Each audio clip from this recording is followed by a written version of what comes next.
새벽을 깨우신 하나님을 찬양합니다. 옆에 계신 분들과 한 번 더 이렇게 인사하겠습니다. 함께 할 수 있어서 행복했습니다. 인사하겠습니다. 함께 할 수 있어서 행복했습니다. 한 번 더 인사하실 때 이렇게 고백하죠. 마음을 담아서 계속 행복했으면 좋겠습니다. 무슨 말일까요?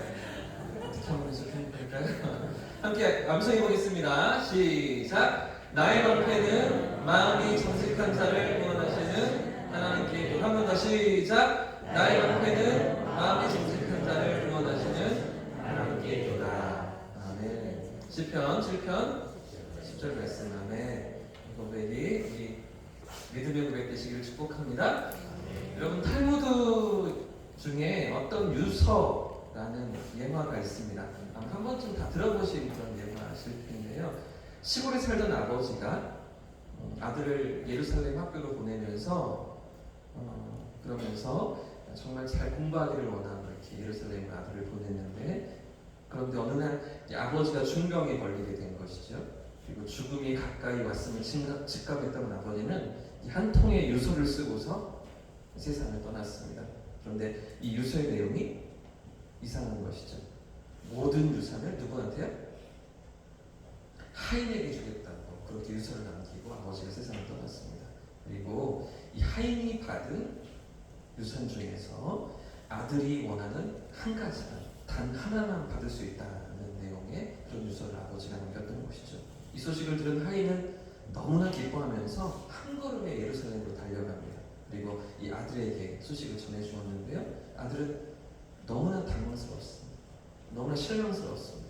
그렇지만 아버지의 장례를 치러야 하기 때문에 그렇게 또 장례식을 치른 후 아들은 랍비를 찾아가서 도움을 청하였죠. 아들은 그 랍비에게 이렇게 말했습니다.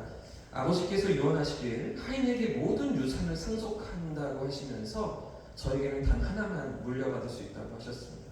저는 아버지께서 이런 결정하신 이유를 이해할 수가 없습니다. 그러자 랍비는 자네 아버지가 현명한 결정을 내리셨다네, 이렇게 말한 것이죠. 예상치 못한 랍비의 답변에 아들은 놀랐습니다. 아니, 어떻게 그렇게 말씀하십니까?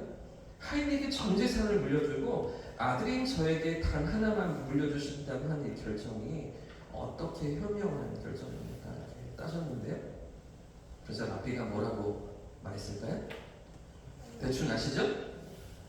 아버지가 아들에게 남긴 그 유산이 무엇이었습니까? 아들이 가질 수 있었던 그 단 한 가지가 무엇이었습니까? 바로 그 하인이었던 것이죠. 그 하인. 바로 그 하인과 함께 하인에게 상속된 모든 재산을 남겨주었던 것입니다. 만약 아버지가 그대로 있는 그대로 아들에게 유산을 남겨주었다면 어떤 일들이 벌어졌을까요? 아들은 멀리 예루살렘에서 공부하고 있고요. 아무도 아는 사람이 없습니다. 그러면 하인이 유산을 빼돌려 탕진하거나 훔쳐서 달아날 수도 있던 것이죠. 그러나 이 아버지의 지혜 때문에 이 하인은 그 유산을 애지중지하면서 그 소식을 전하기 위해서 한 걸음에 달려왔다는 것입니다. 이 아들은 단 하나의 선택으로 이 하인을 선택하고요. 그리고서 하인에게 약간의 재산을 물려주고 자유를 주었다. 자기의 삶을 살아갈 수 있도록 그렇게 떠나보냈다. 이런 탈무드의 이야기인 것입니다. 사랑하는 여러분, 누가 더 큰 그림을 그리고 있었습니까? 누가 더 지혜로웠던 것입니까?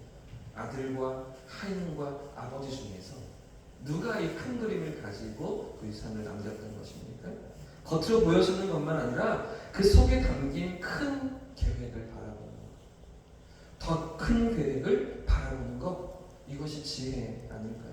자, 오늘 본문에도 단순히 눈앞에 보이는 현상과 상황들보다 그 너머에 있는 더 큰 것을 바라보는 다윗의 믿음이 본문에 그려지고 있습니다.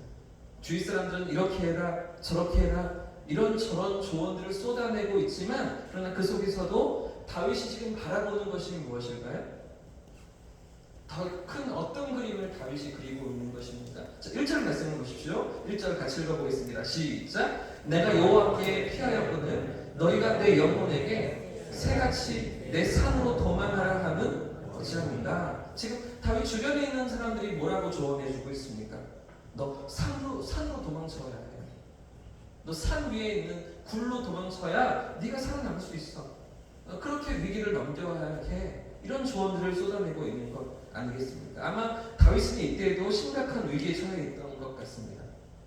모르긴 몰라도 또다시 목숨을 위협받는 그런 위기를 만나고 있던 다윗인데요. 2절 말씀에도 보시면 악인이 활을 당기고 화살을 시위에 먹이면서 자신을 겨누고 있다는 것이죠.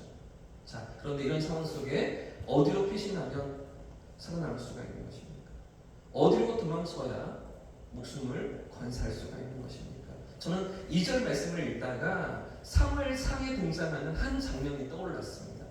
사무엘상 18장과 19장에 기록하고 있는 다윗이 이스라엘의 군대 장관이 되고 백성들의 사랑을 한 몸에 받게 되었을 때 그때 가장 처음 맞닥뜨렸던 그 위기, 그 장면이 떠올랐습니다. 물론 다윗의 삶에는 수많은 위기와 위태로운 고비들이 있었기 때문에 이 장면이 꼭 그 오늘 시편 11편의 배경이 된다고 말할 수는 없겠지만, 근데 중요한 것은 이렇게 실제적이고 너무나 구체적인 이 간담을 서늘하게 하는 피할 수 없는 생사의 갈림길에 다윗이 수없이 많이 처해 있었다는 것이죠. 그 중에서도 가장 첫 번째 위기가 자신이 섬기던 사울, 그 사울 왕으로부터 위협을 당하던 사건인 것이죠.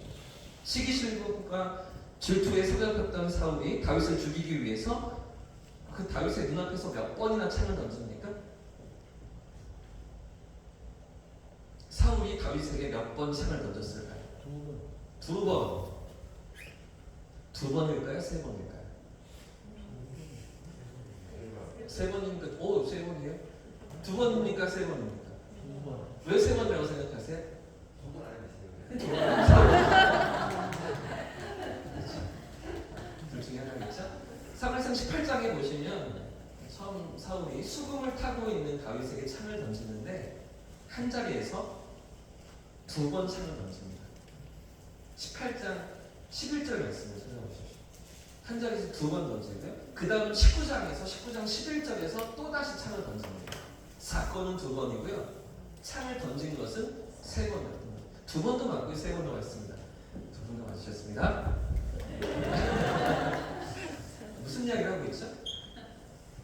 그처럼 죽을 위협이 너무나 가까이 찾아와 있었다는 거죠. 너무나 피부에 와닿는 그런 두려움과 그런 공포심에 다윗이 몰려 있었다는 것입니다. 아무튼 이 정도로 살기 가득했던 사울 앞에서 그가 도망을 청하했었는데 무려 몇 년 동안? 10년이 넘는 세월 동안 10년의 시간 동안 여러분 10년 말이 10년이지 얼마나 비참했을까요? 그것도 한 나라의 왕으로부터 추격을 당하는 것입니다. 그것도 모든 군대를 풀어서 추격해오는 그런 사울 왕의 추격 속에서 다윗이 얼마나 괴로웠겠습니까? 자, 그래서 지금 다윗 주변에 있는 사람들이 뭐라고 조언할까요? 너 산으로 도망쳐. 산 위에 숨어들어야 될 것 같아. 이렇게 말해주고 있는 것이죠. 여러분, 얼마나 현실적인 이야기입니까? 얼마나 다윗을 생각하면서 해주는 이야기입니까? 당장 위험을 피하면서 동굴에 숨어들라는 것, 아주 지혜로운 판단 아니겠습니까? 자, 그런데 지금 다윗은 뭐라고 고백하고 있을까요?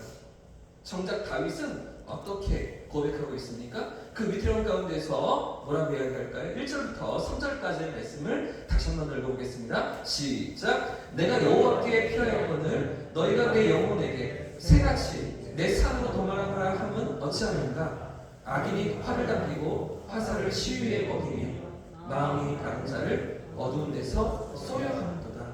터가 무너지면 의인이 지금 다윗이 무엇이라고 고백합니까? 지금 다윗이 믿는 구석이 무엇입니까? 내가 누구에게 피하였거든? 여호와께 피하였거든이죠. 할렐루야. 숨을 곳은 하나님 앞이라는 것입니다. 할렐루야. 어떤 도피처가 아니라 어떤 산 위가 아니라 누군가 나를 지켜 보호해줄 그런 사람들이 아니라 하나님께 나의 구원이 있음을 다윗은 고백하고 있는 것입니다. 여러분 생각해 보십시오. 어디에 숨어든들 다윗이 안전할 수가 있었겠습니까? 무려 10년을 추격해옵니다.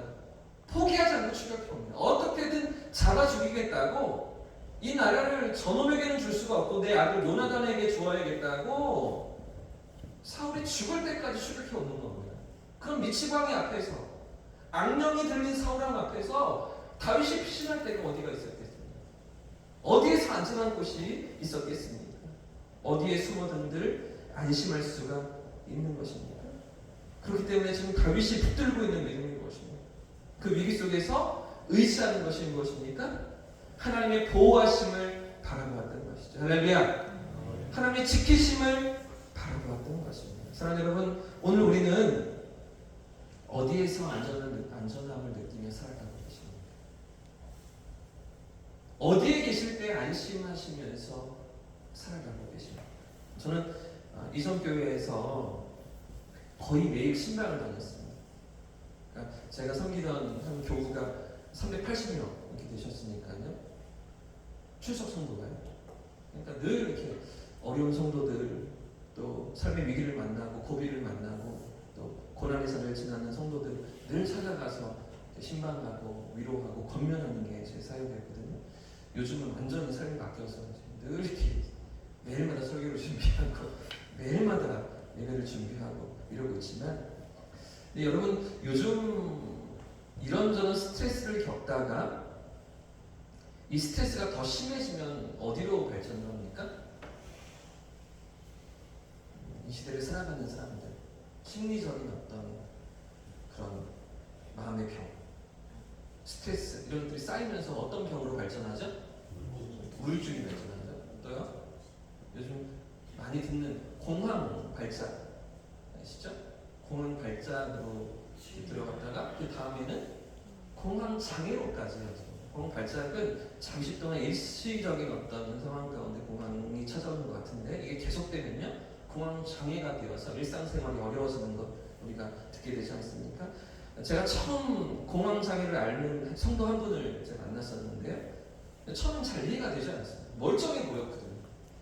뭐 얼굴도 그냥 괜찮아 보이고 조금 근심이 있는 것 빼고는 다른 삶에 문제가 없어 보였는데, 전혀 이상이 없어 보이는데, 근데 집 밖을 나서지를 못하는 겁니다. 아파트 밖에만 나와도 이 건물이 자신을 덮칠 것만 같아서, 그래서 뭐 걸어다닐 수가 없는 거죠.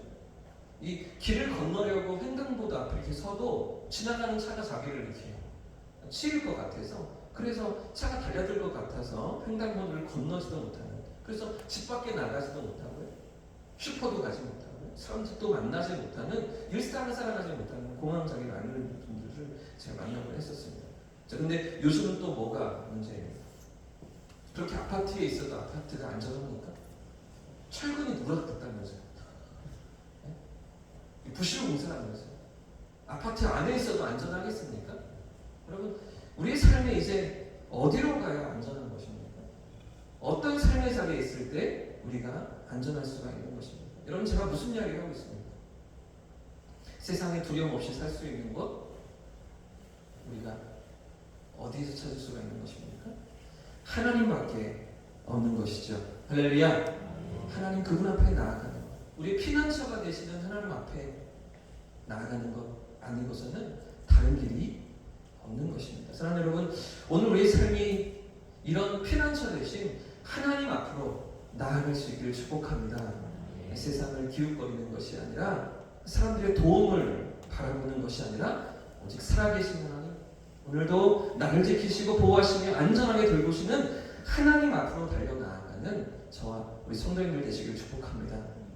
뿐만 아니라 다윗이 가졌던 또 하나의 확신이 더 있었는데요. 자, 5절과 6절 말씀이 가르쳐줍니다. 5절과 6절 말씀 같이 한번 읽어보겠습니다. 시작. 여호와는 의인을 감찰하시고 악인과 폭력을 기호하시는 자를 마음에 미워하시도다. 악인에게 그물을 던지시니 불과 위황과 태우는 바람이 그들의 잔에 소득이 되리로다. 아멘. 여호와는 누구를 감찰하신다고요? 여호와는 누구를 지켜보시는 것입니까? 여호와께서 누구를 주목하시고 누구의 삶의 걸음을 인도하십니까? 의인의 삶이죠. 의인을 감찰하시고 의인의 삶의 걸음을 주목하시는 것입니다. 오늘도 믿음으로 살아가기를 원하는 당신의 백성들을, 당신의 자녀들을, 우리의 삶의 그 걸음을 기억하시며 붙드시는 우리 하나님이신 줄 믿습니다. 지금 다윗은 이 믿음을 가지고 여호와는 의인을 감찰하신다. 내 삶을 주목하신다. 나를 지켜보신다. 나와 함께 하신다. 이 믿음의 고백을 가지고 하나님 앞에 나아가고 있는데요. 또 하나가 더 있죠. 의인과 악인을 가려내신다는 것이죠. 그리고 반드시 그들의 악인들의 악행에 보응하신다는 것을 기억하면서 6절 말씀을 고백하는 거잖아요. 그들의 잔의 소득이 무엇인가? 라고 고백하면서 그런 하나님을 확신하면서 하나님 앞으로 다윗이 나아가고 있던 것이죠. 여러분, 다윗이 이런 믿음으로 살아갈 때 이런 그를 하나님께서 어떻게 지키십니까? 사실 지금 다윗이 이런 고백을 올릴 때 어떤 위기에 그가 처해 있었다고요? 정확하게 알 수는 없지만 목숨이 왔다 갔다 하는 거죠. 생명이 위협받는 그런 처지에 악인이 지금 시위를 먹이고서 나를 노리고 있는 그런 상황 가운데 있지 않겠습니까? 언제 어떻게 죽을지 모르는 그런 생사의 갈림길에 다윗이 처해 있었는데, 그런데도 그 자리에서 이런 믿음으로 피난처 되신 하나님 앞에, 나를 주목하시는 하나님 앞에 다윗이 믿음으로 나아갈 때 하나님께서 어떻게 그를 도우십니까? 어떻게 그의 삶을 인도하십니까? 결말을 우리가 다 아시잖아요. 결국은 그 10년의 시간들을 하나님께서 지키십니다. 하나님께서 보호하십니다. 하나님께서 함께 하십니다. 뿐만 아니라 결국에 약속하신 그 이스라엘 왕의 자리로, 하나님이 계획하셨던 그 삶의 자리로 결국 다윗을 세우셨던 것이죠. 지키시는 하나님이십니다. 할렐루야. 보호하시는 하나님이십니다. 우리의 피난처 되신 하나님이신 줄 믿습니다. 그 하나님의 선하신 손길을 바라보면서 어떤 삶의 자리에서도 하나님 앞으로 나아가는 저와 우리 성도님들 되시기를 축복합니다. 현존하는 미국의 복음주의 목사님들 가운데 아주 유명한 찰스 스윙돌이라는 목사님이 계십니다. 아주 유명한 목사님이셔서요.